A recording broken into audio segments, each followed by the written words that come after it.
You're listening to Corner, Memoirs of the Service Industry, a podcast set out to document the lives of those who work in service and hospitality.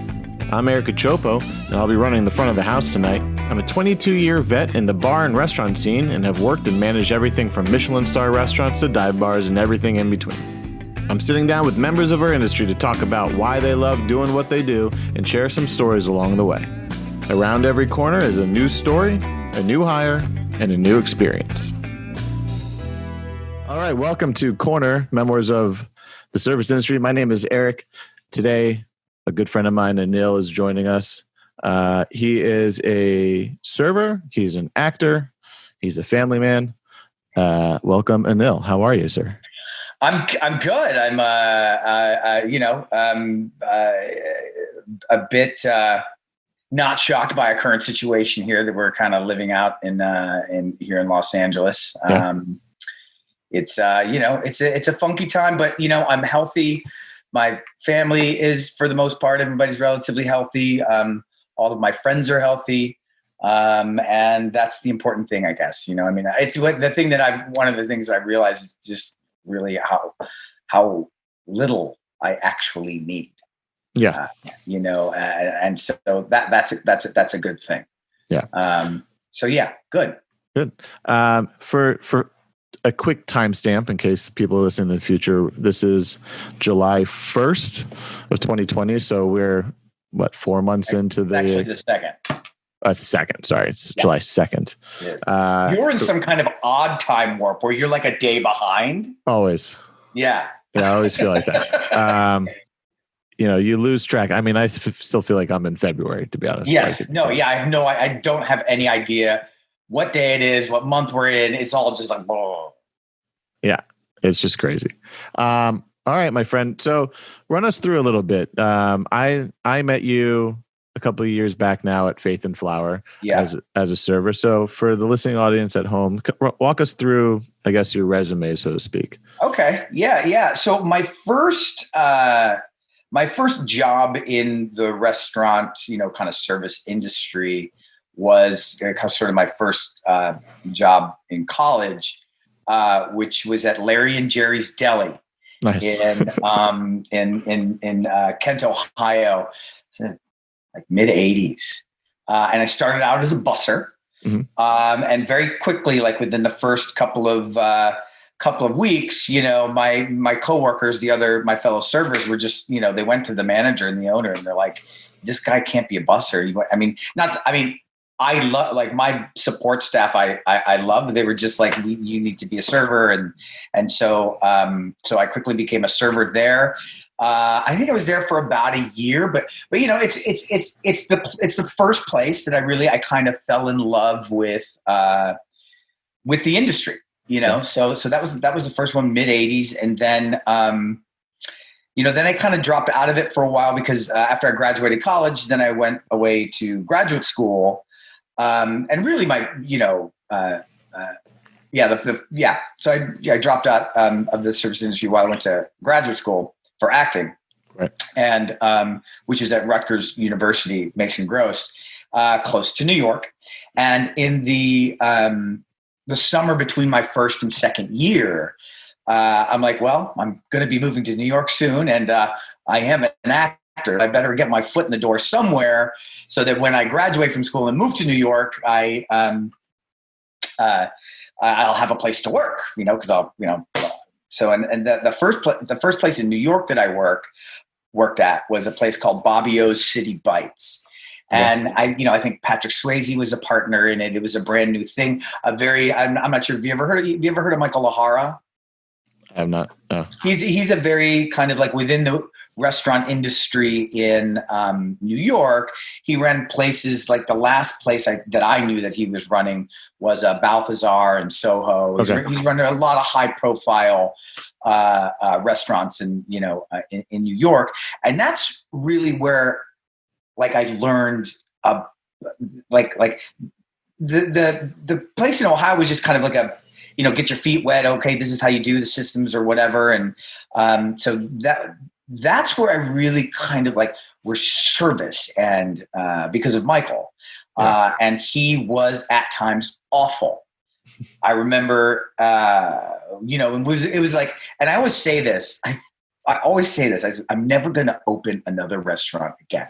Yeah. I want to come in, systems are in place. I don't want to have to learn along with you, management team, about how the systems work. I mean, I just want to come into a place that's already working, but I've done it like now 3 or 4 times. It's funny, a little aside. Yeah. That's exactly how I felt when I went to Faith, and the opposite happened. This place had been open for 3-4 years at that point. Yeah. And I still was tasked to figure basic protocols out again. Like, what happened to all this stuff? Where did it go? Like, I don't know. That's an interesting, we should definitely talk about that, because that's one of the things where it feels like when like every management team that would come in there, and you were I think we probably had at least 5 or 6, 7, GMs, AGMs come in and out of that. I mean, that place just chews you up, and I know that we're going to get to that.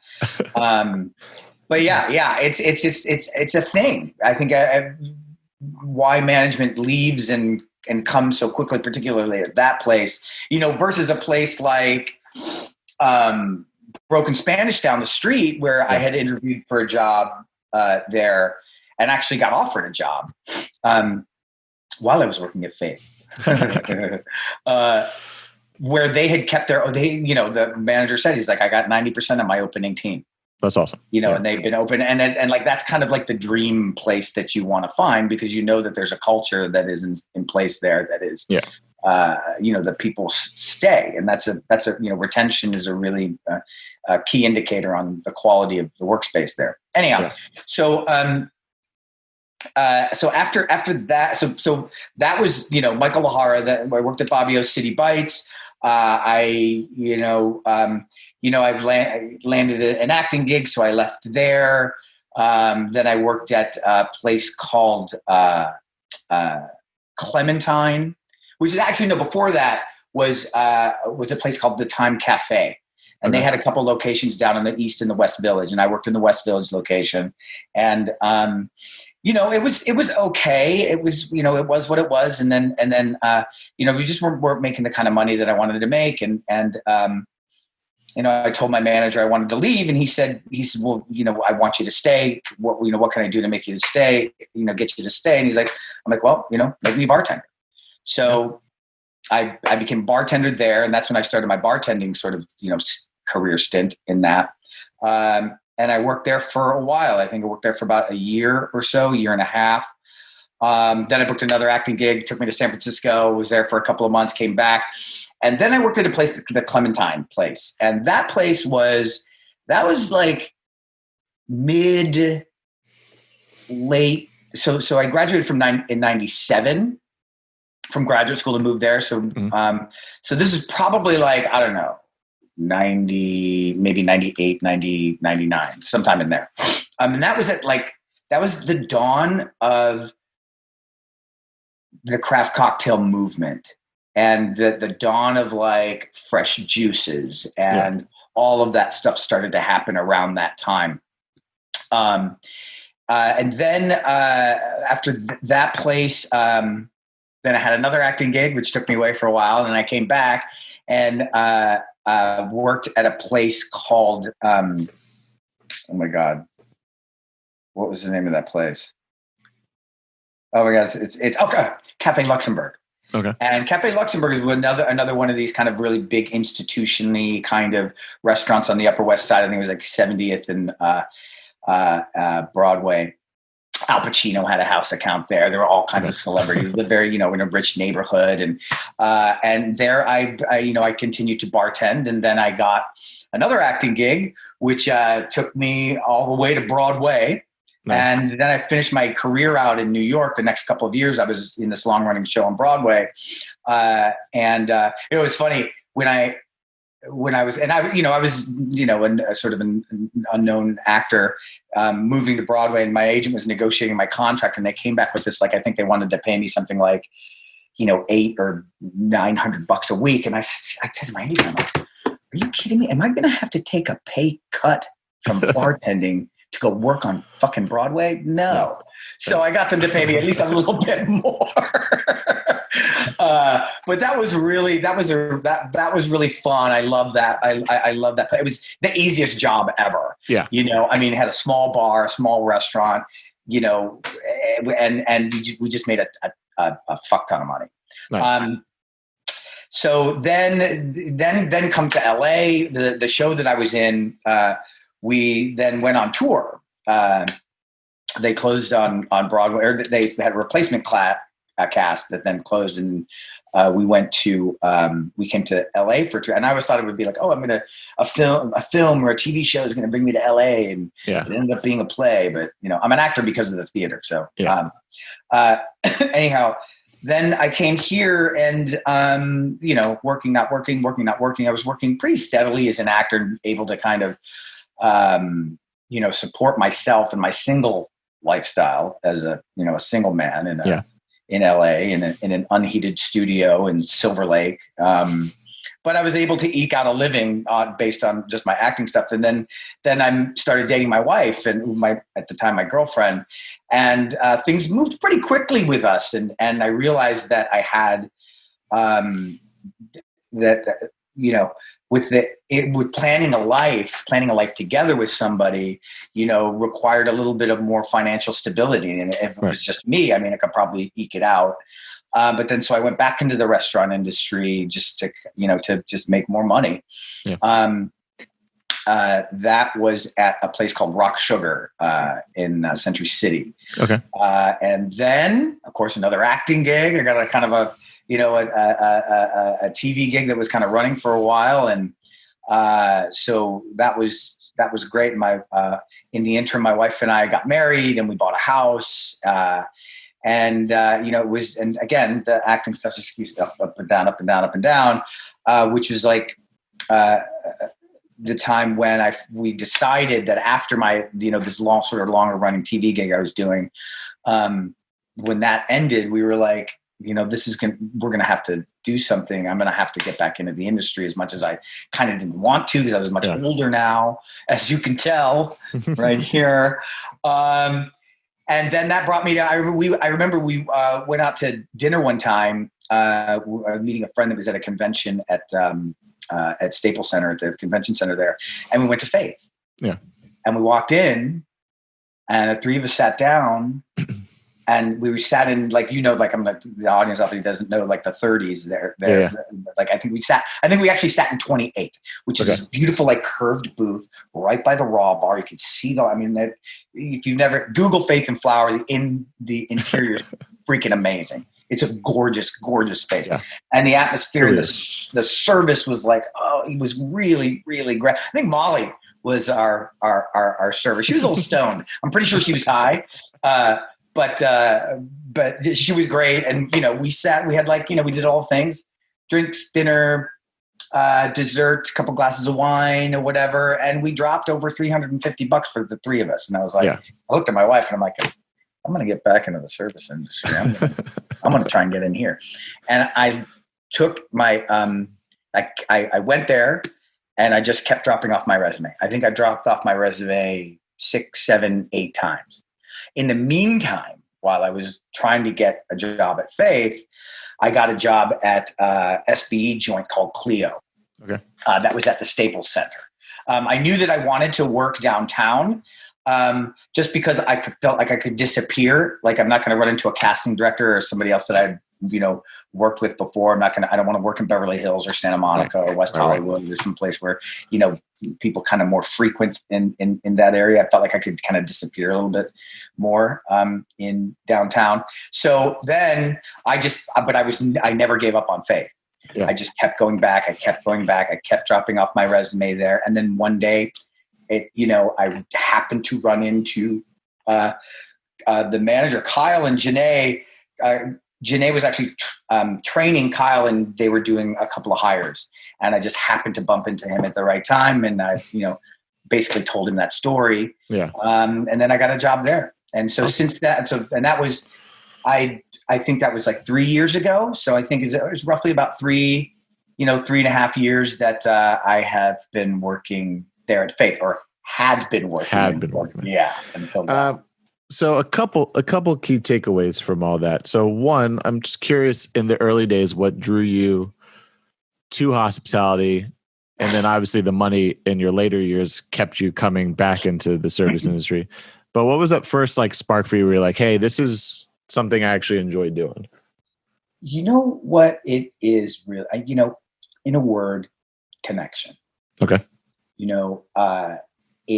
I am a people person. I'm a touchy, feely, huggy, emotional human being. And I love my fellow humans. Yeah. And every fucking one of them, no matter how stupid and ridiculous they behave. But I love humans, everyone, and try to. And so to be connected with them in as much as possible is kind of a life mission for me. I crave connection. I want connection. Right. I think connection is beautiful. I think we can heal through connection. I think we can, so there's that element. I mean, I think if I had to answer it in a word, and then there's so many other different things, like, the first thing that, the next thing that kind of popped into my mind was that because in my home, when I was growing up, I'm Indian, and, food is love. Everything was around food in my house. It was, mom was like, "Are you hungry? What do you want to eat?" Like the first question when you walk in the doors, "What do you want to eat?" Are you hungry? Everything is based around what do we like. When we go home and visit, my wife is like, it's like from the moment you come in the door to the moment that you're leaving, it's food. And the whole day is structured around food, and eating. And Italians are the same way a little bit. Yeah. I mean, I get that. And it is, I believe it's a sacred act to break bread with somebody. It is, there is no, and as I've grown older, and, also adding the element of, food and beverage, adult beverage, the pairing of those things, like, I don't think that there's no other thing I love more in life than to invite people into my home, right, and to break bread with them and drink wine and cocktails or whatever, have juice. There's something sacred to me about that act, and that is. There's no other thing that brings me more joy than to be with people that I love, and maybe a stranger or two, to put delicious things in their mouths and see their responses and hug and laugh and, love. That's a thing. And then the other component to it for me as well, if there's three, because I like three things, is that it really forces you to be in the moment. Right. Which is very much an actory thing. If you want to be a good actor, you got to be in the moment, and you can't think about the day that you've had, or the whatever is going on in your personal life.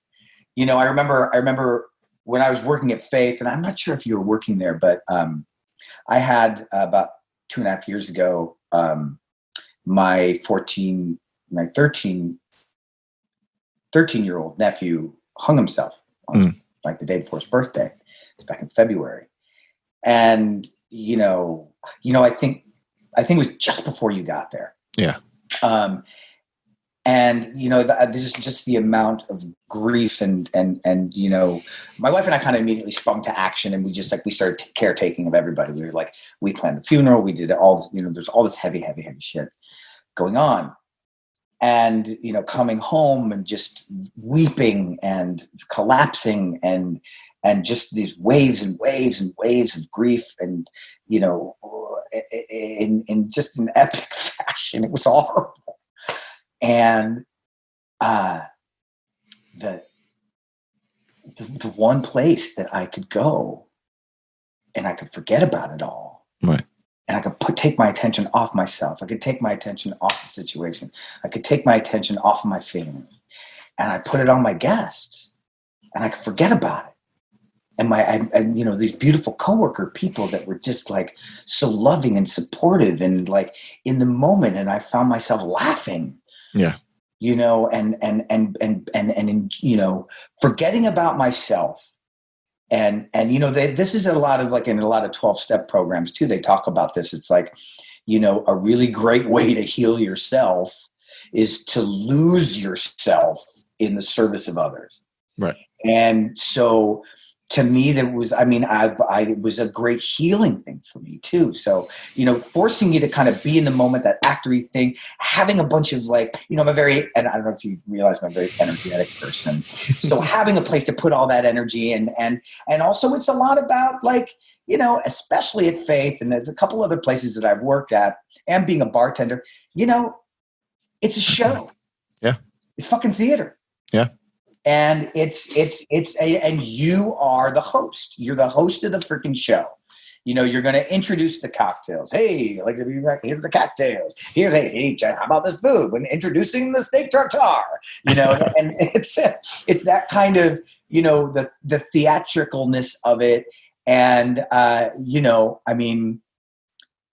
the smiles and the the energy that you share with people is just, so is that 4 things? I'm not sure. I think it was like 3.5. We'll call it 3.5. Okay. We'll call it 3.5. But no, I think like from a managerial point of view, why I think I, gave you good sections is because I saw a quality in how you operated that I like to operate in is the sense of ownership. Right. And you touched on that saying, this table, your section, this is your house that you're inviting people in and making people feel warm and welcoming in it. And I always would joke, I'd ask people, what is every interviewee I had, I'd be like, for a job, I go, what does hospitality mean to you? What's the difference between just good service and hospitality? And I always was waiting for what I thought was the right answer. So I'll give everyone listening the right answer. The right answer for me is good service is telling someone where the bathroom is. Hospitality is walking them to the bathroom. Right. And that subtle difference is, I think, what makes everything in this industry go around. And when you have it, it's in spades. And when you don't have it, it's really obvious you don't have it. Yeah. I like that. I love that. And I think you probably said that to me. I know you said that to me before. Like in my view, it's like you either get it or you don't. Yeah. Plenty of people. Yeah. I think you even said like a trained monkey could do the job. I say that all the time. Or to plug it in. Yeah. That's what I stole that from you. But it's true that's true. There's not the mechanics of it, are not that difficult. Yeah. The art of it, it's either you either get it or you don't. And if you get it, and fortunately at Faith, they're surrounded by a lot of people that really got it and that it mattered to them to get it. I totally, that's it. So working actor in Los Angeles, professional server, how did you balance that 2 lifestyles? Cause for those who don't know, you book fairly regularly, featured not regularly enough. Well, yes, every actor can say that, but like you book fairly regularly, you've had a couple feature regular roles on some big television shows. We don't need to go through everyone, but you're consistently, would have to call out for shifts and because you are working and doing these spots. But that notion of like you touched upon, it was like sometimes the service industry money is like really good and then the paid work isn't comparable. So, not to kind of, tell everyone exactly how you're, but you've been doing this for quite some time. Where does the balance lie, especially, and then also having a wife and having a family? And I know that because the service industry, for people who aren't super familiar, can be long, grueling hours, just like production can be long, grueling hours. So where do you find the balance? How's that all work for you? Well, I think the balance comes in, you really have to, especially as you get older. I remember when I was younger, when I was a kid, when I was in New York and whatever. I mean, we would the shit that we got into after the shift. I mean, you know what it's like. I mean, any of you that are servers or bartenders or bussers or whatever out there, you know what that party lifestyle's like. And I loved it, man. It's freaking great. Yeah. In your 20s and sometimes your 30s. But, when you get up a little bit older than that, you don't bounce back as easily. And I mean, So in the early days, I don't think there was a whole lot of balance. It was just like fucking play hard or work hard, long hours, play hard. You're in the industry. So you probably know a couple of bartenders are going to let you in, stay after hours. And, you party till 4 at least. Yeah. And in New York too, where those bars stay open till 4 or 5 o'clock in the morning. Exactly. I have my fair share of falling asleep on the G train and waking up in Queens stories. You're like, oops, shit. Now I got to take a cab. Yeah, I don't know what you're talking about. Oh God. Yeah. But so, I think I'm at some level still trying to balance it. It's not, it's not easy. Especially, like I said, as you get older, I mean, you have to really kind of, take care of yourself. The hardest part, I'll say this, has been since I got married, and I've been married now over 10 years, not being able to see my wife is the hardest part of that piece, and carving out time, like quality time, over the last few years, and especially since, Elliot, my nephew, died, like there's this, you really kind of like get down to the nitty gritty of what's really freaking important in this life, and why did we didn't get married to just work ourselves to death and never see each other. Because if she was in sales, so she works 9 to 5. And if I'm working, 3, 4, 5 shifts a week that start at 4, 4 to 12 or whatever, we don't really see each other or have a time. And of course, weekends are the busy time. I got to work Friday and Saturday night. Yeah. But I think some of the balance comes in when, you make the choice to not work that Saturday night or not work that Friday night, so that you can have that, you might lose a little bit of money. But, one of the things that I've learned is that money doesn't matter. Things don't matter. Nothing really you have in this life is saleable, exchangeable, spendable, except for time. Yeah. And how you choose to spend that time, with whom you decide to spend that time, and what you decide doing with that time, that's all you got. Yeah. So it was really easy because I really, at Faith, and we're going to talk a lot about that because, that's how we met. And, it was easy to make the choice to spend time at Faith because of people like yourself, and because of, people like Augustine and Zach and, Shiva and Angela and, and everybody, except for one person. We'll get into that. Yeah. Can you guess, guys listening out there? So the family aspect of restaurants is why I love it. And we touched about that with what's going on right now. Mm-hmm. My working theory for this podcast, this is the first episode, so I might as well share it. It's called Memoirs for a reason. I truly believe that our industry, the way we've done things for, let's just be realistic, but the way we've done things for the past 30, 40 years, but the way this industry has been done for hundreds of years, the way service has been done, there's certain steps of service that have always remained the same. The type of service we do can change, but the steps are usually they're as old as time. I mean, there's a reason you come from the right and, all that stuff. So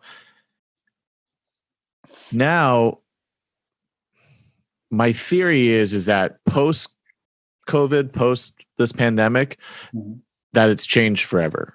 Like, I don't think we get back in a really short amount of time to the way we did things prior to this. I hope I'm wrong, but just from being an administrator in the restaurant for a while, being in management, the hurdles we have to jumped through just now.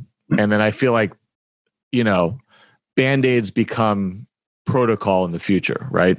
I know that, like, for example, I know they've been trying for years to put gloves on bartenders who, because we touch fruit and they touch, herbs and stuff. And they would think that's unsanitary. You should wear gloves. Well, obviously bartenders and servers and everyone in the restaurant industry washes their hands so much. Everyone has, bar rot and dry hands because we wash them so much. So I know that now that we have to do that they're going to try and make that just law. So I feel that industry is going to change. Curious about your thoughts. You've been in it for a good chunk of change. You've seen different types of level of service. The last place you were working was a place that held itself to a very high standard. What are the changes you've seen right now? What are the changes you see in the future? And what do you think we're going to lose moving forward? Well, that's a tough question. I mean, when I look at it, I think in the immediate future, you're exactly right. That so much is going to have to change. These Band-Aids are going to turn into protocols, and for better or for worse, it's the world that we live in now.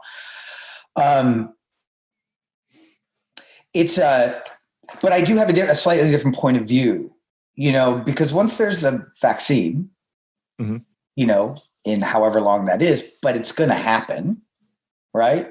I think we have the potential to see a lot of a return to what we might call, normal kinds of service. One of the things that I have been talking about with my friends and, my wife and stuff, it's like this post-COVID, because of like how I told you how I am, I'm a touchy-feely, huggy, human, person. And, I mean, fully half of my guests hug me when they leave. It's that kind of connection that you have, that you kind of build over the course of an evening with somebody. And, so long as everything goes well, which we know that doesn't always happen.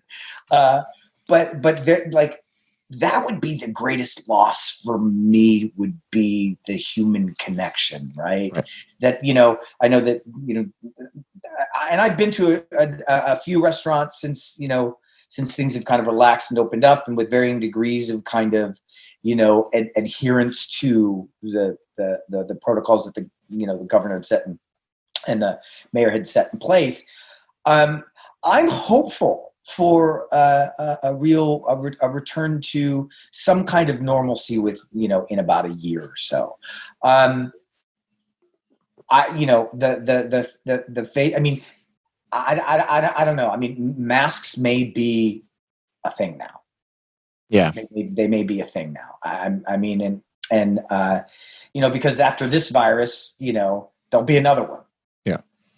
And so the biggest key is going to be prevention, right? That's going to be, that's why vaccinations and all those things, once that happens, but that we'll be able to maybe lose the face shields, maybe not. But I've struggled with this too, because I keep thinking, well, then what? What's it going to be? Is it going to be like a conveyor belt that, that goes by each table? And, like the sushi restaurants that have those little, you just grab your stuff. I mean, I know Faith was using, I don't know if you're familiar, they were using like drop zones.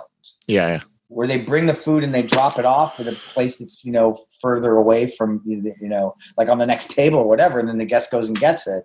I mean, the reality of disease transmission, right, is from human contact, right? Yeah. It's not the likelihood that you're going to get it from somebody who touched the glass or from some, you need that particular viral load. You need enough of the virus to get into your thing, and that tends to be way, way less on surfaces. And, of course, unless somebody like sneezes on on your spoon and then you stick it in your mouth, you get it. But it's really that close person to person contact. Yeah. And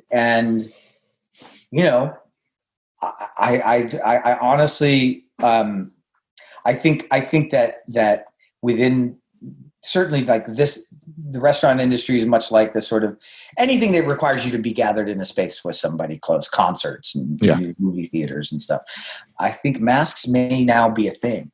But I don't know. I'd be interested to hear what you think the protocols are going to be, particularly from a management point of view, because I'm sort of more like let's just go. Let's just, I want to protect myself and my guests and my family, right? So I will wear a mask. I'll do whatever it takes to not get somebody else sick. But once there's a vaccine, I'm hopeful that things might get back to normal. I mean, I've seen so many different weird things, like pods, and like some French designer designed these things where like a glass thing comes around you and you sit in like a little glass, like half glass thing. It just reminds me of Get Smart, and I'm totally aging myself, but the shield, the cone of silence and Get Smart. Totally. I mean, it's everything seems to be so profoundly weird and flawed. Even like there's I have not been there. There's this restaurant in Silver Lake, I think, that is using these little like almost like glass pods around the table, right? And it's on a patio, and I'm like, what am I going to be in a greenhouse? Is it going to be boiling hot? I just feel like that's like worse, because it's like somebody coughed in here like 15 minutes before me, Yeah. I mean, that's, and it's all around. I mean, of course they're going to have to disinfect and all of that stuff. I mean, it's like I said, everything seems to be profoundly flawed and imperfect, but you got to do something, I guess. At least you got to, at least pretend like you're trying. Yeah. But the thing is, and this is something that maybe we can talk about too, is that at the end of the day, man, some people are just fucking stupid. Yeah. And won't do. I mean, you look even now, and even in the situation that we're in right now in Los Angeles, right? I mean, and I was actually shocked and like kind of like, see, guys, OC closed their beaches right for the weekend. Yeah. And there've been one of the big sort of sticklers of like, we need a, life is normal. Yeah. The virus is fake, whatever. I mean, people are finally getting it. You testing and everything aside, that when you look at the numbers of people that are actually physically going into the hospital, that's the alarming thing. Yeah. In terms of what we're going to do in the industry, I mean, it's that's a tough nut to crack, man. Yeah. My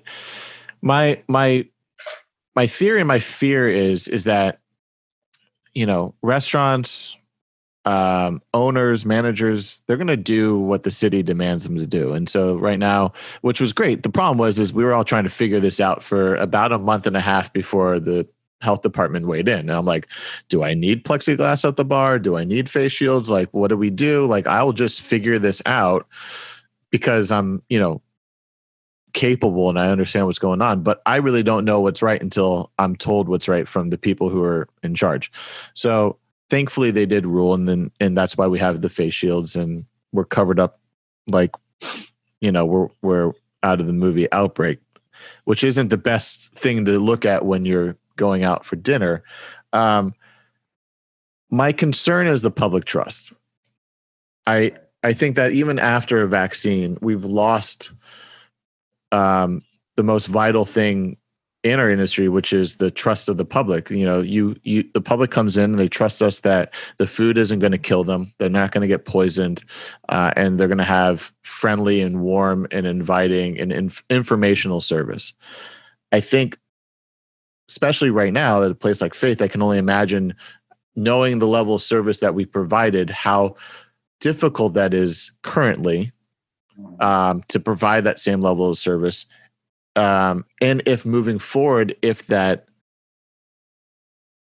spotlight is still on that certain level, like at the end of the day, it's kind of like, look, man, I cared as a server. I could understand someone goes like, I cared about all this stuff you're telling me to care about, all the procedures, all the table talk, all the ingredients and the allergies. I cared about this a lot when this place was packed with 350 covers on a Saturday, because I'm making a good living and I should care about my job when I'm making a good living. Mm-hmm. Now, I feel like I'm going to die at any moment. I'm going to get sick, and customers aren't coming in, even though we can, we have restrictions on it. You're still seeing less customers coming in than the restrictions are allowing in a lot of places. Mm-hmm. So then you're like, all right, do I really give a shit? You're going to yell at me because I did this wrong or said this wrong. I'm like, I'm out here.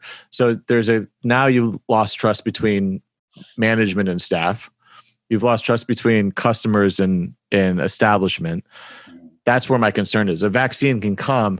I don't know how long that trust takes to get repaired. It's interesting. You talk about, I'm sorry to interrupt that, no. But it is going out and having dinner, whatever. The hospitality business is an emotional business. Yeah. And I've heard this, when I first heard this, and I forget who said it, but it's so freaking true that people will forget what they ate. They will forget how much they paid. They will forget, what the color of the restaurant looked like. They'll forget the decor. They'll forget everything about it. They'll forget your name. They'll forget whatever. The one thing they won't forget is how you made them feel. Yeah. Right? So, and that's why people come back. Yeah. It's the feeling. And I know from my own personal experience in as much as it felt like, oh God, I don't have to cook tonight. I'm going to go to our favorite place. I'm going to, and which is our local down here on Franklin Birds, which is, still struggling to stay open. And the thing is that it feels different. Yeah. It feels like the feeling that you have is like, oh God, there's a tense feeling of like, oh my God, are we still going to be here? Is it like, when we would go there, the reason we go there is because we love everybody there. It's like the food is just a byproduct of why we go there. We go there because the place fucking makes us feel amazing. Right. Makes us feel good. Yeah. And losing that aspect is what I think you're talking about. Is how do we still have this emotional experience? It's like going to a concert or something like that. Like watching a virtual concert is great, but it's the communal shared experience that I think we crave, or at least I crave. Right. And it's like going to the theater, right? You're breathing the same air as the artist. And like they've done studies where we're in the theater and they have like, heart monitors and breathing monitors on. And at certain points of the play, everybody starts to breathe the same rate and their heartbeats do the same thing. And that shared experience, you're, like I said, breathing the same breath. Unfortunately, breathing the same breath as a guy next to you, that guy on stage will now kill you. Yeah. So I don't know how, that it's that's my fear, that we lose that. Yeah. That feeling. And it's exactly what you're speaking to. And because it's not just the guest feeling, you were so right. You're like, now there's also that disconnect between, employee and employer. Yeah. Like, are you like, I remember when Faith reopened, and Anthony was like, he was like, man, I need you back.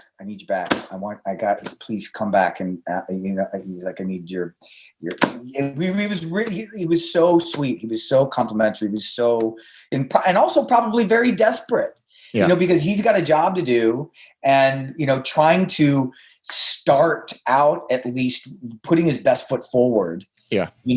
But, and I don't mean to intimate that Tony would ever put me or anyone else knowingly in danger's way, in harm's way. But that's the conversation I have to have with myself. That's a conversation I have to have with my wife. Yeah. It's like, do I put myself in a potentially, like in the first place they closed down and the last place that they open? Yeah. And it's not even so much as, my own health that I'm worried about, but I do, part of our bubble is my mother-in-law. Mm-hmm. And she's not elder. She's a very youthful 75. Yeah. 70 something. Yeah. But if, some guy comes in who doesn't wear a mask and doesn't give a shit, accidentally, whatever happens, and I happen to give that to, like, that's the terror, and then this person who's at risk, then it's my fault. Right. You know? So I don't know if you saw this, but I think you did. That Faith and our good friend Connor over at Faith have become somewhat of a meme going around the internet. Because so for people who aren't familiar, the LA Times did an article about Faith and Flower reopening. You know, because they were one of the first, I guess, to really open on a large scale. They did good with PR, and they were doing it right, like with the drop zones, and they were trying to be innovative in how do we move forward in this, you know, current climate. And then when just a couple days ago, when the governor said indoor dine-in restaurant is done for the time being. One of those shots from Faith and Flower started circulating the internet. And it's now a meme. Connor's now a meme. and it does speak to this notion of, I remember, I think it was a HuffPost article where it was like, America's need to be served. And I know from the place I'm running right now is a pub, and we've just been doing to-go food. But we opened up our patio. We have a fairly large patio, and you can enjoy your to-go food on the patio. I can't tell you how many people go, no, thanks. Like, what's the difference, sir? Like, I'm giving you a bag of food that you can eat at a table, but you don't want that. You want a server experience of somebody standing next to you and taking your order and being, you know, essentially, I never really, you know, I always, server comes from the word servant. You know, that's kind of its root of its origin. But I've never been more acutely aware of the desire to have servants in this country. Like, I'm offering you the same experience, more or less. You order from me, I punch in your order, you go sit down, I bring you your food. No. I don't want to eat out of cardboard. I want a plate. I want water that I'm never going to drink. I want silverware. Like, that's the experience that they want. Yeah. And it's absurd to me that that's what in all of this is important to people. But it speaks to why our industry is so important. It touches on something that is so ingrained to them that they're willing to go, no, I'm going to go somewhere else because I'm not getting exactly that. And I'm like, it kills me on one hand, but it's also why I love the industry in the sense that we do tap into something so visceral that if it's not 100% what they want, they don't want it. But It's crazy to me, man, how many people turn away from our place because they're not getting it. It's, you know, and in the, you know, meter for the moment in the time, you know, that we're living in, the idea, it really kind of resonated in me when you said, you know, service comes from servant, you know, that, and this is something that people want and desire. You know, I never look at it in that way. And it just kind of like, you know, because in wake of the, you know, the Black Lives Matter movement and all of the sort of own soul searching that I'm doing in terms of my participation in a systemic, in a system that in its very base and creation is racist. Mm-hmm. That's just one of those little threads that kind of flows through, you know, of like, this is what people want. Yeah. People want that kind of thing. I never thought of it as like, it just sounded kind of a little insidious how you said it right there. It's like, no, I need to be served. Yeah. And for me, it always, I mean, to have a guest into my home and to, you know, give them, you know, to treat them as my own, it's always felt like a privilege in a way. You know what I mean? But then then very frequently, not very frequently, you would get that one fucking cocksucker who is like an asshole to the server. Yeah. And then like, that guy wants a servant. Yeah. And that guy probably fucking racist. Yeah. But it's a very interesting conversation to, you know, to kind of unpack because, you know, I want that too. Yeah. I'm like, I want it. It's nice to be served. It's nice to get a massage. It's nice to have somebody rub your feet. It's nice to, you know, to have these kind of, you know, it's a visceral kind of thing. Yeah. You know, and I do somebody else to clean up the dishes. Yeah. Somebody else to, wipe down the table. It's very much in the fabric of who we are, and not just in America. It's who we are in the world.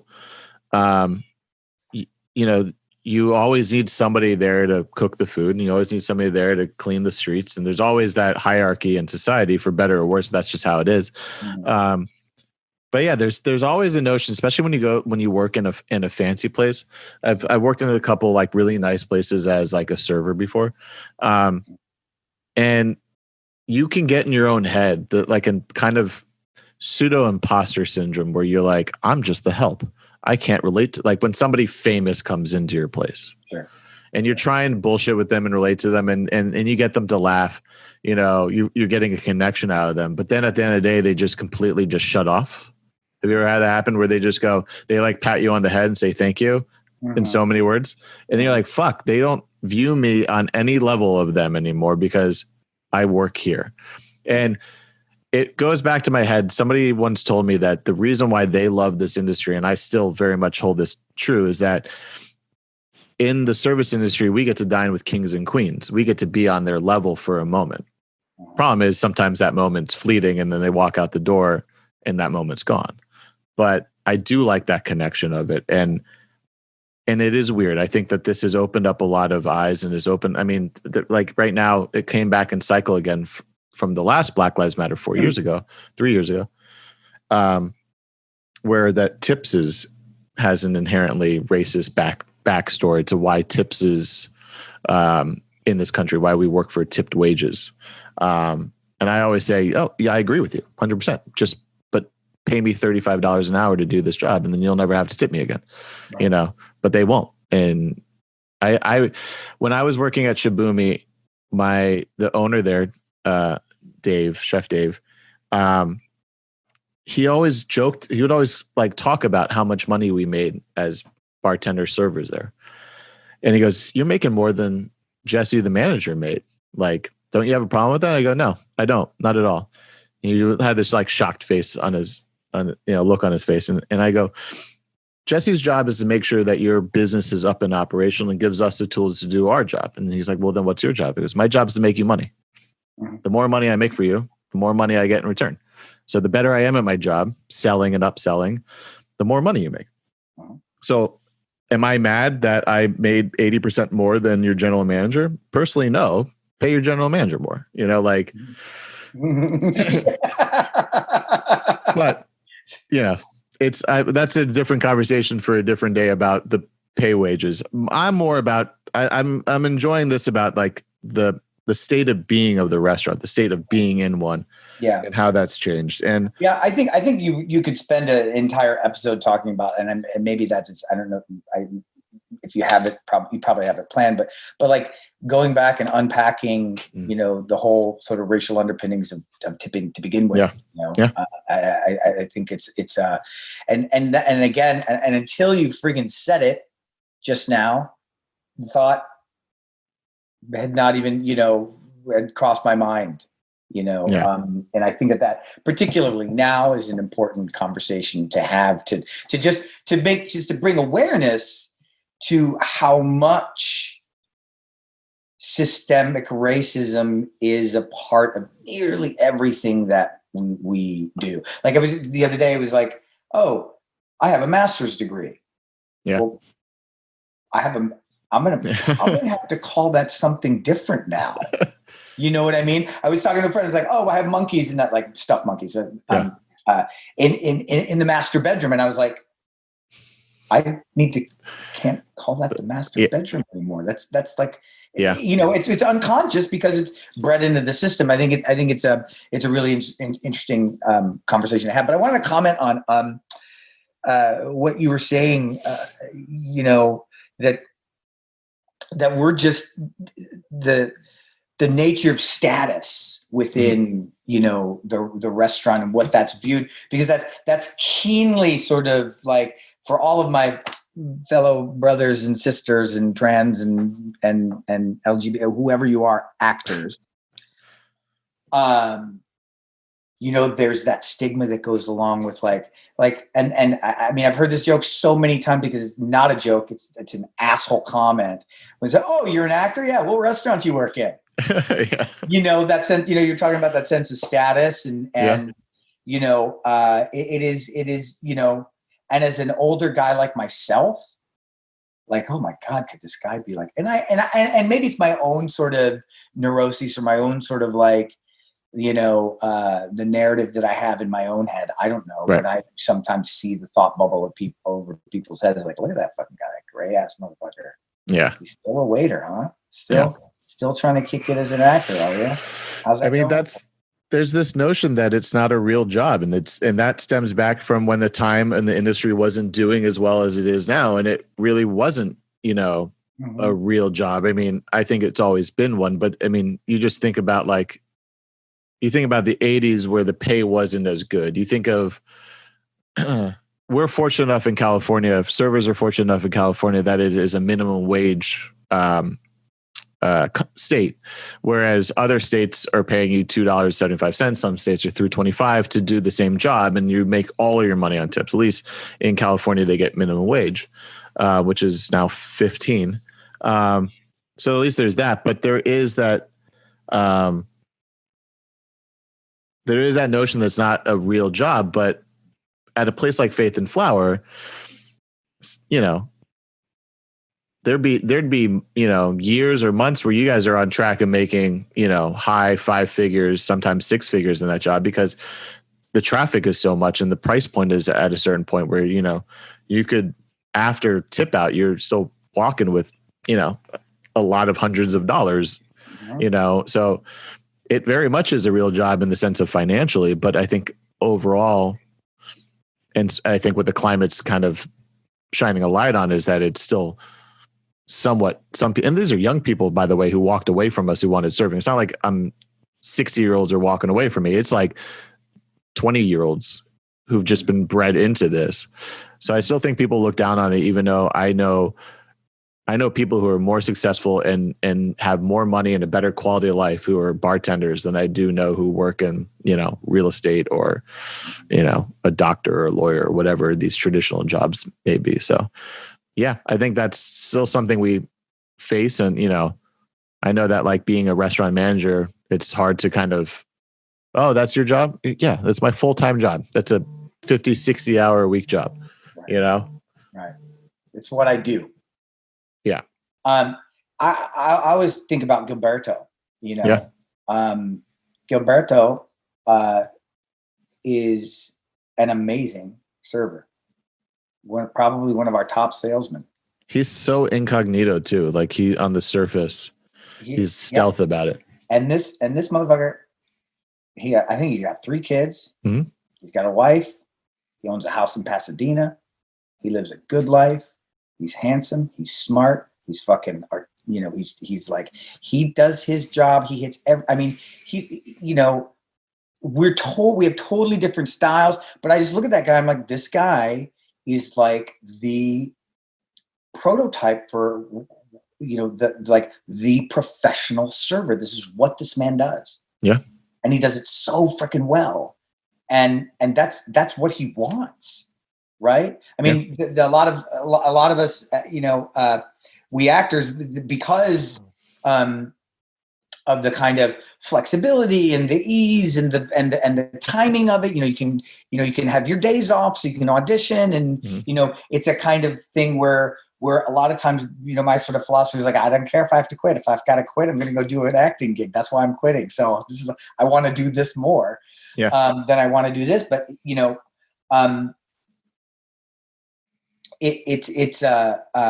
so it was typically, why actors have is, I think it's a job that's easy to leave. It's flexible and you can work at night. Right. Yeah.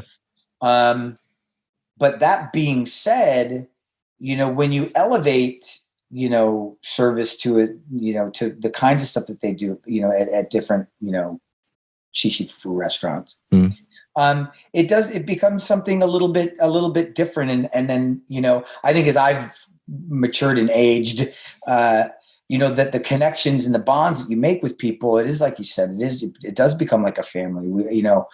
I still talk to, Zach and Augustine on the regular. Augustine's in freaking New York, and we are very much still connected, and I still very much connected, to people like Jenna and Shiva and Kevin and everyone there.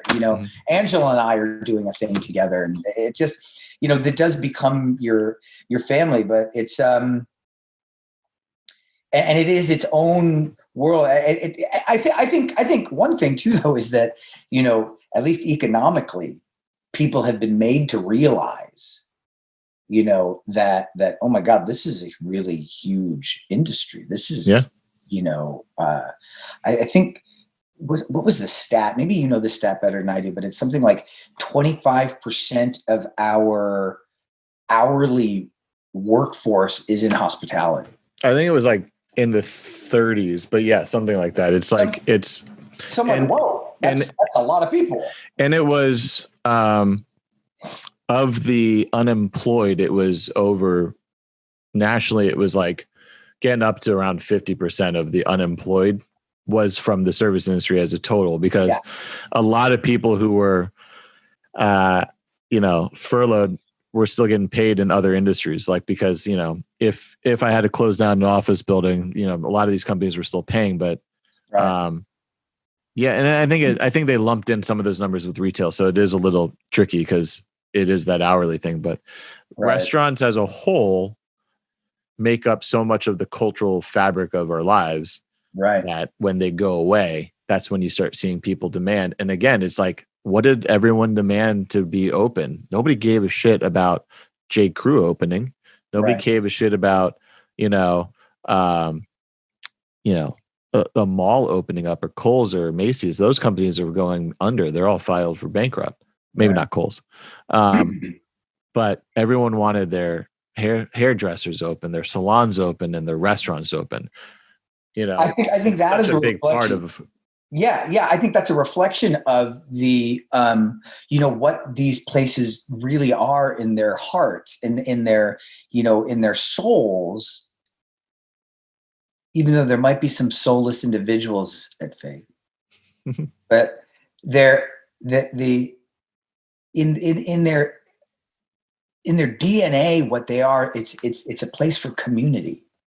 It's a place for connection. Yeah. And that's what people are missing, particularly now because of all the isolation that people are dealing with and trying to, that craving and that need. I mean, it's not that I don't empathize with the people that just couldn't wait to get out to the beach, couldn't wait to, be the first. I mean, when Birds opened up, we were the first damn people that made a reservation, that came in. I mean, we weren't the first people to actually come in, but we were the first people to call up and make a reservation. Yeah. And the staff cheered when they heard it was me and Kim. They're like, yay! It's that emotional experience, that connection, that extended family. I care desperately what happens to those people, and I think that's the thing that people are craving so much and need so much. It's like, there's a great line from the play Amadeus where Amadeus says, he's talking to this court of of royalty, and he's like, which one of you wouldn't rather talk to his hairdresser than Danaus, like some, Greek god? You would rather be hanging out with your hairdresser than, because that was in the day of the poofy wigs and all of the, the because of that connection, because of the, the emotional connection that they have to the people, to the space. I mean, I wonder. Oh my God, I'm dying because I forgot his name. I can't think of his name. Our regular from Faith. Jay. Yep. Sorry, Jay. Jay, it's been so long since I've seen you. Okay, I'm sorry if you're watching this. I know you are, and I fucking love you. And it's people like that he's a single guy. He lives upstairs, and he's part of our family. Yeah. There's no doubt that Jay is a part of the he can, he has, to the extent that he gives input on dishes and Michael make changes. Yeah. And he, he's part of that fabric of our community. Yeah. And that's why I think that there's such a longing and a need. And that's why I want to believe that when there is a vaccine and when people will come back. It will, because we need it. Right. I mean, what's going to replace it? That, the other big thing, you're a musician too. So, I mean, we could have this conversation about concerts too. Yeah. We had so many concerts lined up in the summer this year. I know. Too. I was going to go to the Bowl for the first time in 15 years. For some reason, I never made it out to the Hollywood Bowl. So we were gonna go see Alanis and Garbage. Oh, and so, nice. Yeah, but that got postponed for a year. Yeah. Yeah. For us, it was Pearl Jam and Rage Against the Machine. You actually paid the Machine's prices? Well, no, because my stepfather-in-law, do that math. He runs some radio stations down in Phoenix, and we were going to go see him there in Phoenix. So he has he's all the sweet hookup. Dude, I just love the fact that they raged against the Machine, and then they selling starting tickets at $250. I'm like, get the fuck out of here, guys! Like, and that's for stadium tours. So that's way back, 200 feet away or yards away from them. Yeah. But anyways, I digress.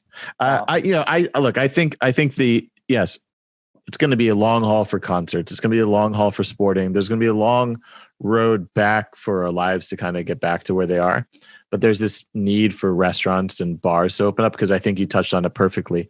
The through line between hairdressers, nail salons, and bars and restaurants, besides the fact that we talked about that they're all service-based jobs, which is, I think, a deep-seated thing, but I think the surface level is the important one. It's where everyone goes to shit talk about their day. It's where they have an outside partnership with people outside of their relationships or their marriages in a non-sexual way, but in a confidant type of way.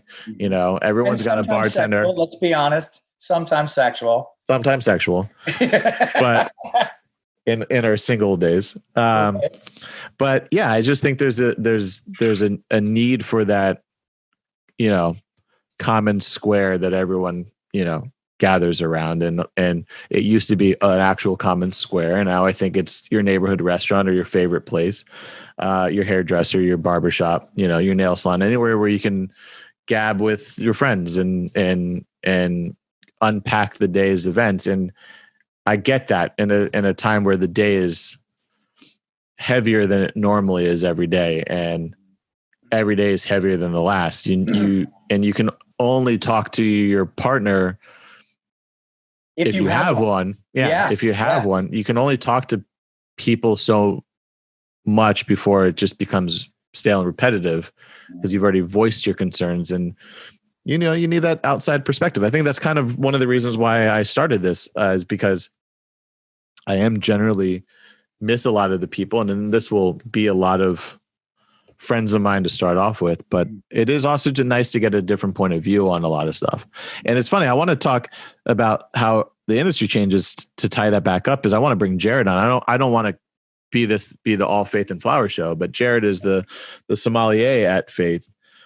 And if there's any position in the service industry I think is primed for the chopping block, so to speak, is a sommelier, because so much of what they do is tableside. So much of what they do is in your face, and that trust of, I open something outside of your eye line and I'm going to try you on it. And you have to trust that it's not contaminated. It's not poison. It's, it's actually good for you and you'll enjoy it. And it's valuable. There's so much of that I think is hard for him to do currently. I think it's impossible to do currently. And it'll be hard to do in the future. Because who wants it? Who wants that song and dance? And people don't know, a sommelier is a car salesman in my eyes. They know you walked in to buy a car. They know you come in and you're going to buy a $40, $50 bottle of wine. Their job is to sell you on the primer undercoat and get you to spend $250, $300, $500 in some case, $1,000. Their job is to take your expectation of what you're going to spend and completely shatter it and make you want to spend that money and understand why this is so much better experience for you and make you happy in the end. And that is an art in itself, not to mention the years of knowledge they have to develop. But again, it's a luxury in this industry now. I feel like so much of the luxuries of which make our industry great are gone for a minute. And even with the vaccine, does that come back? Do those luxuries come back in the same way? Does a customer want them back? I one of the things you said is like, it's just about that trust factors is like, do I trust this person to go and, go somewhere else? Because all that stuff is done. You're so right. The thing you brought up, Jared, too, because he is too, like myself, a very theatrical person. He is. And even if he gets you to, go from that $45 bottle to, and that's the thing that I really kind of love about him is that he does have a lot of bottles. It's like, if you spend $15 more, you can get this thing. Exactly. And he's really skilled and a generous soul. And I love him very much. But I'm scared for him. I'm scared for him. I don't know how, in the short term, no way. Yeah. Right. In the short term. And my real deep concern is for, how's he going to make it? What's he going to do? How much attrition is there going to be? Yeah. Particularly with, and not just amongst the people that I personally know and love, but the literally hundreds of thousands of other people out there that this industry is completely, or this virus is completely gutted. Yeah. I mean, you talked about Gilberto, a guy who makes, let's call it on his head. He'll probably be embarrassed, but guy makes made six figures doing this job. Like you said, supports a family of four, 5, and with his 3 kids. And, unemployment doesn't pay that money, and then even with the restaurant open or was open, you guys weren't doing anywhere near that amount of money. Yeah. And, that's the part that makes me worried is how long does that comeback take to happen? Mm-hmm. And, I don't know. It's just, that's the part. I just, the reason this all started is I just, in my bones, think it's different and it will be different. And even with the vaccine, people will come back, but do people want to spend $200-$300 on a night out anymore? I mean, yeah, sure.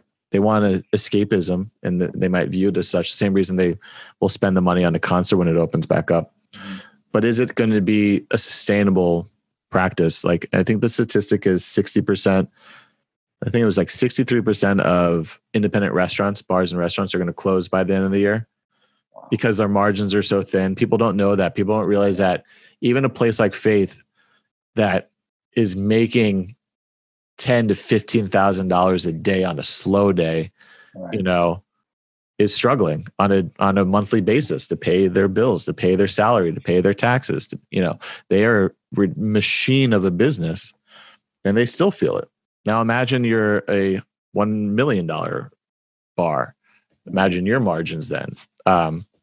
That's the part that makes me want to do this, is that I want these to be documented. I want these experiences to be known because I think they're valid and they're just, and there's a through line to everyone who's worked in the industry. Even if you worked there for just a year, you can relate. You have some similar experiences. I think us documenting that will remind us when the world does get back together that these things are important and that we should want to spend $300 on a meal. We should want to spend $20 at a dive bar. We should want to tip the person who made us feel good and forget about our lives for just 20 minutes. We should want to take care of those people. So yeah, I mean, I don't know. Do you have any last notes just to wrap up what we're talking about, to put a pin in it? I think it's I think the thing that you've touched on and what we're the thrust of what we're talking about is, there is a need, and to recognize that need, acknowledge that need, and do what we need to do as a community to support that, support that need, and for the government to, to realize. I mean, they're bailing out all kinds of,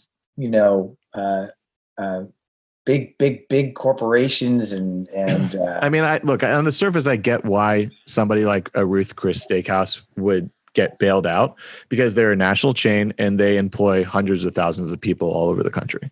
Right. I get it. Right. But they're not the ones who need it. At least they shouldn't need it. And if they do need it, then they've done something wrong with their franchising as a company. Right. And isn't that Landry Corporation? Because Landry has a gazillion restaurants. It's, and owns, I think, the Houston Rockets. So, I'm thinking of a different organization, but it's one of those guys. Right. So, right. I get it, but it's the people. It's like the owner. I don't want to name her, but the owner of Faith. She's a very successful woman, and she has more money than I have, and that you have, and a lot of people that you can imagine. Right.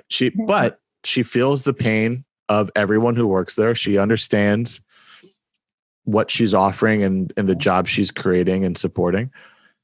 And that restaurant, based on just the way we do business, is still successful, but still struggling at the same time. Still still worrying about making sure that nobody cashed their check before 4:30 before the banks close, because the account needs time to replenish from the day before sales, because so much money comes in and out of it that people don't understand. So right. I get it. But I don't know. Okay, my friend, I'm not sure this will be an ongoing segment, but I think we need a little cheeriness after all that talk. Yes. So I'm thinking about making a segment called "Have you shat where you ate before?" Or do you shit where you eat? Because I don't think it's a current thing; it's a past tense thing for you. Well, but certainly for me, because have you ever shit where you ate, sir? That would be the way to phrase it. Listen, I was hoping we were going to talk about the blowjobs in the break room I used to get at Time Cafe. Yeah, man. Well, I'll tell you. Here's a funny story. Oh my God, I don't know if I can tell this story. Keep in mind, you do have a family that will probably listen to this, so I leave it to your hands to go wherever you want to go. Well,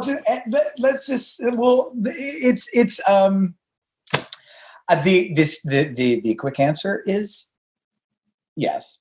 I'll tell you a story. Let me tell you a story. All right. And this story, there's something to the idea of, and they've even done psychological studies about this.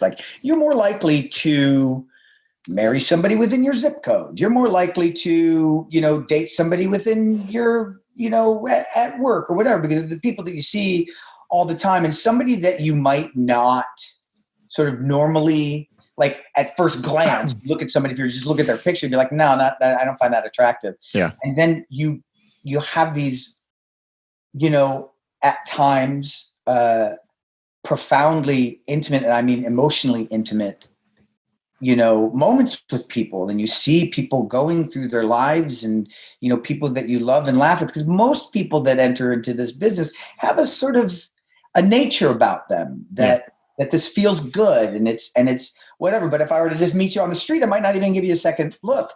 But the fact that I spent time with you, and you become more and more, because I've discovered the human being that you are. Yeah. By spending time with you, you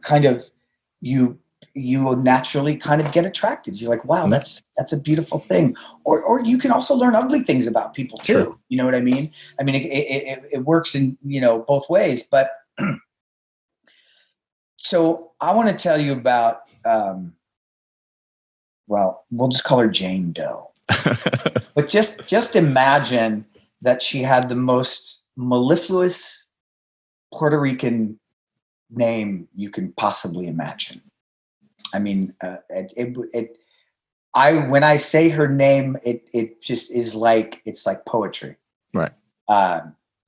So She was a hostess. I was a bartender, and she was so beautiful. She had the most beautiful body. I'm objectifying right now. I'm going to own that I'm objectifying right now. Please forgive me. This woman was so fucking beautiful. I mean, I would just every curve, oh my God, she was beautiful. Anyway. And I was kind of relentless with her. I was like, when are you going to go out with me, Jane Doe? When are you just go out with me once, Jane Doe? Come on, Jane Doe. Jane Doe. And she's like, no, you're a bartender. No, you're a player. You're a player. No. And, then it became our bit. I knew it was never going to happen. She knew she was never going to do it. And then, so that would be kind of our thing. Right. And then she would come over to the bar. We talk, and we were friends, absolutely friends. But there was always that, Cynthia, when are you gonna? Oops, Jane Doe. When are you gonna? Come on, just once. Just go out with me. We'll have a good time. She's like, But we would then, all of us as a group, as you well know, after. Yeah. After the place closes, we go and you go out and you drink together, you hang together, whatever. Yeah. So relentless. This goes on. I worked there for I don't know, maybe less than a year or so, whatever. And I booked this job. I'm going to San Francisco to go do a play, and of course, there's a big going away party. And where is that thing? This is kind of like the emotional thing I'm talking about. My manager made me a book, right? That has, that's me as a bartender. Can you see that? Yeah. Right. The Top Cafe. Look at that. Look at that guy. Look how skinny he is. I ate that guy. And everybody signed it, and they put little messages. There's another manager, some friends. This Molly, she put it together. And this is just filled with so many. I've had this for over 25 years. Yeah. Since 1998 or 9, right? I love this thing. So this last night that I'm leaving the next day. We're having a big party. We all go out and we're partying. We go into drinking at bars, and everybody's there. Most of the front of house staff is all there, right. And Cynthia and Jane Doe is there. And we're out and we're partying, whatever. And we end up back at my apartment on the Upper West Side, and it's we get a bunch of beers and we go back, and it's like 3 or 4 o'clock in the morning. The crowd's thinned out a bit. Maybe there's like 5 or 6 people left, including Jane Doe. And it's like, and I'm wasted, totally wasted. And I'm sitting there going, like, Cynthia. Right. And she wasn't really a huge partier, she was kind of a good girl. And I said, Cynthia, she is 4 o'clock in the morning. What are you doing here? She looks at me and she goes, what do you think I'm doing? And I was like, gotta go, guys. Good night. Grabbed her hand, and we spent the better part of the early morning. The early morning together, and it was beautiful, and it was unexpected, and it was a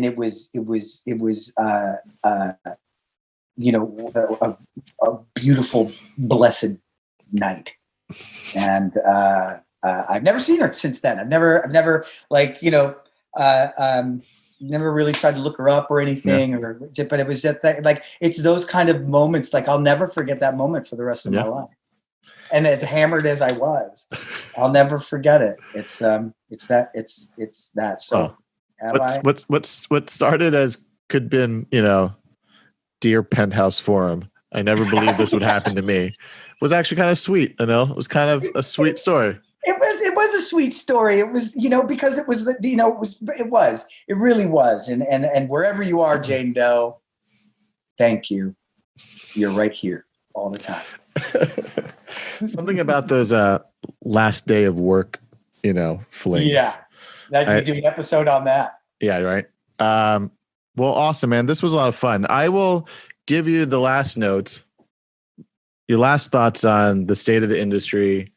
I know you're back out of work again because it just got closed down for a few days, maybe a few weeks, who knows. But just kind of sum up how it's been for you working in it and your thoughts on where we're going, and we'll end there.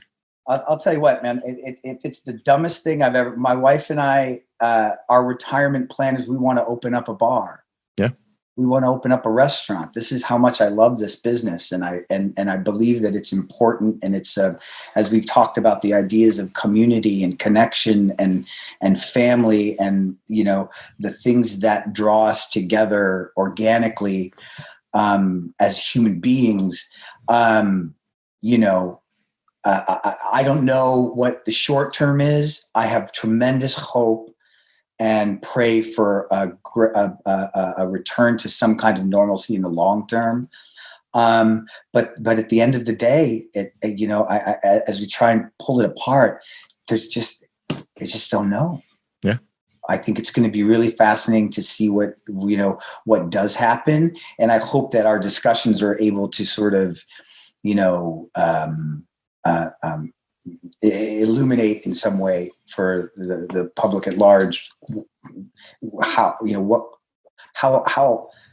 beautiful this industry can be, yeah, and how fucked up it sometimes is. I agree, my friend. I'm hopeful too. I know that it sometimes can come off as not. I'm just more or less a realist in my head, and that can come across as cynical from time to time. Sure. And to be frankly, I'm quite cynical, to be honest. But I am hopeful for our industry. As long as there's guys like you working in it, I think we have a good foundation to move forward and get through this. Before we go, Anil, let's give you a plug. Where can people find you, follow you? What do you? Oh yeah, well, I mean, you can find me. I am at Monkey Man Kumar, MONKEYMANKUMAR. I'll put it down here somewhere. Yeah, at Monkey Man Kumar across all social media. All right, and then Twitter, Facebook, all that stuff. Instagram, you'll be able to find me there. And then I think this is a fitting way to get to ask all the guests. The show's called Corner. For those who don't know, that is something we say in the kitchen as we turn a corner with usually a plates and plates of dishes. So to see us out, Anil, give me your best corner. Corner. No, wait. Corner. Corner. I ended up just getting sing-songy with it, half the time. Yeah, well, I remember Pete's corner was like, he would whistle like a bird. Yeah. You're like, oh, there's Pete. Yeah. All right, my friend. This has been fun. What great fun. Thank you so much for inviting me. Thank you for inviting me. I'm honored, and I'd love to come back whenever you want. Definitely. And we can do this again. This is really, really cool. I'm glad you're doing it. Well, best of luck with everything going on. Hopefully, we can get you back to work soon, but as long as it's safe, all the best to your wife and your family. And thank you for being my first guest. This was a pleasure. I love you, man. Thank you for doing this. Man, yeah. All right, man. We'll talk later, but I love you too, man. We'll talk. All right, buddy. Have a good one.